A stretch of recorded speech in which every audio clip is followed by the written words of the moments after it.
मित्रमंडळी, हिरवी चटणी आणि शेंगदाणे यांचे मिश्रण म्हणजे चवीला अतिशय चटपटीत तसेच कोणत्याही पदार्थाची रंगत वाढवणारा पदार्थ आहे।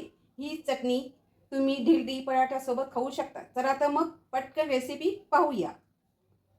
3 हिरवी मिरची, अर्धा चमचा जिरं, शेंगदाणे भाजलेले अर्धी वाटी, पाऊण वाटी दही, कढीपत्ता, 4 लसणाच्या पाकळ्या, मीठ आणि पाऊण वाटी तेल, 2 वाट्या कोथिंबीर, ज्या वाटीने शेंगदाणे घेतले त्याच वाटीने कोथिंबीर घ्यायची आहे। 2 वाट्या असे देठ पण घेतले आणि पानं पण घेतले कोथिंबीरीचे। मिक्सरचं भांडं घेतलंय, त्याच्यात शेंगदाणे घालूया। आपण हे भाजून घेतले मीडियम गॅसवरती 5 मिनिटं, त्याचे साल लावू द्या, ते पौष्टिक असतात। जिरं पाव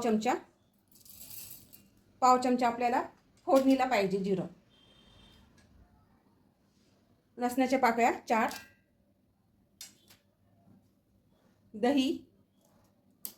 दह्याऐवजी लिंबू पण घातलं तरी चालेल।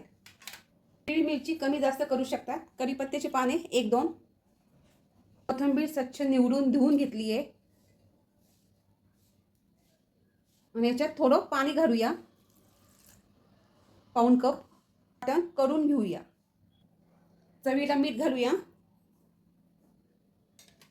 आणि थोडी साखर चिमूटभर, आणि हे परत एकदा मिक्सरमधून पेस्ट करूया। एक बाउल घेतलंय, त्याच्यात मिश्रण ओतूया।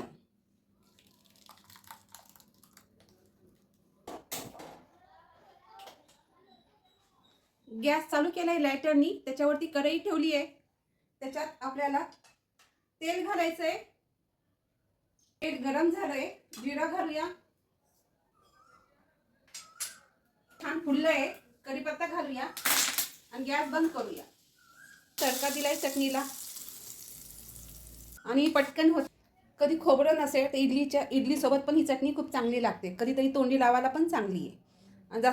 जास्त पातळ पण नाही, जास्त घट्ट पण नाही, अशी चटणी झाली आहे। पाण्याच्या एका साईडला ही चटणी वाढली की खूप छान आणि ही चटपटीत लागते।